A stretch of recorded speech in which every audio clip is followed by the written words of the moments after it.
Assalamualaikum warahmatullahi wabarakatuh. Perkenalkan, nama saya Lailatul Mutahharoh.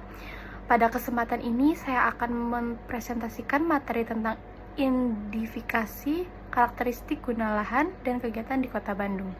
Presentasi ini akan bahas latar belakang, kondisi existing penggunaan lahan, dan persebaran kegiatan kota serta beberapa isu dan tantangan yang muncul.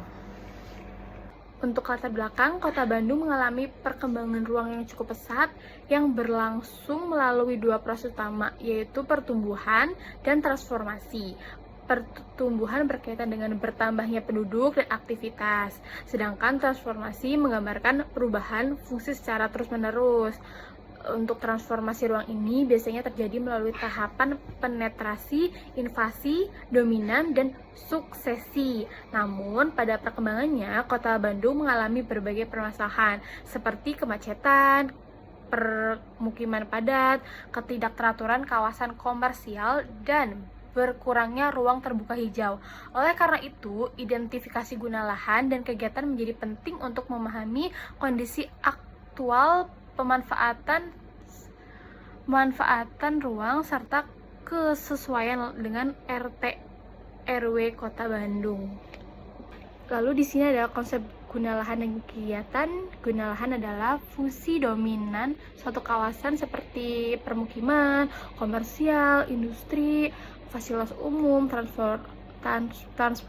transportasi, hingga ruang terbuka hijau. Sedangkan kegiatan adalah aktivitas yang berlangsung di atas lahan tersebut, seperti aktivitas hunian, perdagangan, layanan jasa, industri, pemerintah, dan kegiatan informal. Sedangkan kota besar, pusat pendidikan, perdagangan, pariwisata, dan pemerintah Bandung memiliki kombinasi guna lahan yang sangat beragam. Keragaman ini menciptakan dinamika kegiatan yang mempengaruhi struktur ruang kota, pola pergerakan, dan kebutuhan infrastruktur. Lalu untuk tujuan survei ada 4. Yang pertama itu adalah mengkaji kesesuaian antara guna lahan existing dengan ketentuan yang tercantum dalam RT RW Kota Bandung. Lalu yang kedua, mengidentifikasi varian kegiatan yang berkembang pada setiap kategori guna lahan di berbagai wilayah pengembang.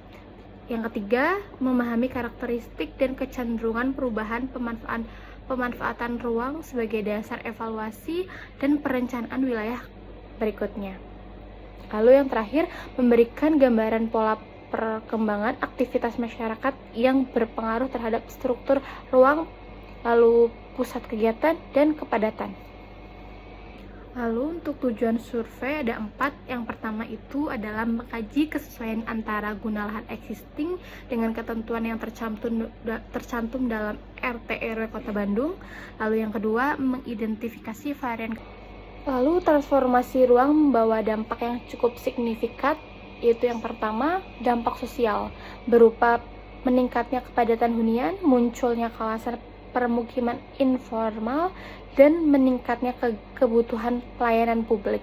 Lalu yang kedua, dampak budaya, terutama terhadap kawasan heritage yang kini tertekan oleh bangunan baru. Ketiga, dampak ekonomi, seperti menurunnya infiltrasi air, meningkatnya resiko banjir, berkurangnya ruang terbuka hijau, serta penurunan kualitas lingkungan. Lalu yang terakhir, dampak ekonomi, yaitu perubahan nilai lahan, pergeseran pusat ekonomi, hingga pertumbuhan kegiatan informal yang tidak teratur.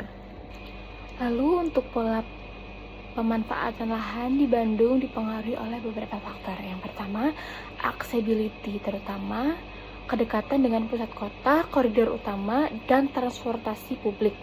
Lalu yang kedua, ketersediaan lahan yang mempengaruhi berkembangnya permukiman dan pusat komersial baru. Ketiga, kondisi sosial ekonomi yang mempengaruhi jenis hunian dan skala usaha. Kelima, kebijakan pemerintah termasuk penataan ruang, perizinan, dan infrastruktur. Lalu yang terakhir, daya tarik kota, karena Bandung merupakan pusat pendidikan, pariwisata, dan perdagangan. Dan selanjutnya adalah pengelolaan data dan analisis. Data dikumpulkan melalui survei lapangan serta data sekunder dari pemerintah. Data guna lahan kemudian ditabulasi berdasarkan 6 wilayah pengembangan Kota Bandung, lalu divisualisasikan dalam bentuk peta tematik, grafik, dan tabel. Analisis dilakukan untuk melakukan pola distribusi, kecenderungan transportasi ruang, dan tingkat kesesuaian dengan RT RW. Hasilnya menjadi dasar untuk menyusun rekomendasi pengendalian pemanfaatan ruang. Lalu untuk hasil identifikasi guna lahannya menunjukkan bahwa permukiman padat mendominasi wilayah pusat dan menengah. Terus kegiatan perdagangan dan jasa tumbuh pesat pada koridor utama seperti Asia Afrika, Dago, Cihampeas, dan Riau. Ruang terbuka hijau semakin tertekan akibat perkembangan pemukiman dan komersial. Lalu untuk kawasan industri tersebar secara terbatas dan beberapa mengalami pergeseran fungsi. Untuk kesimpulannya, dari analisis dapat disimpulkan bahwa Kota Bandung memiliki guna lahan yang sangat beragam dan terus mengalami transformasi ruang. Perubahan ini dipengaruhi oleh aksesibilitas, kondisi ekonomi, kebutuhan masyarakat, serta kebijakan tata ruang. Namun, sejumlah kawasan mengalami ketidaksesuaian dengan RT RW sehingga perlu adanya evaluasi dan pengadaan pemanfaatan ruang yang cukup ketat. Terdapat beberapa rekomendasi yang perlu dilakukan. Yang pertama, pengawasan pemanfaatan ruang diperkuat melalui koordinasi antar instansi. Yang kedua, ruang terbuka hijau harus ditingkatkan, baik melalui penyediaan kawasan baru maupun revitalisasi. Yang ketiga, pemetaan dan survei digital perlu ditingkatkan agar datanya itu lebih akurat. Yang keempat, kebijakan zonasi dan perizinan harus ditegakkan secara konsisten, terutama pada kawasan tekanan perkembangan tinggi.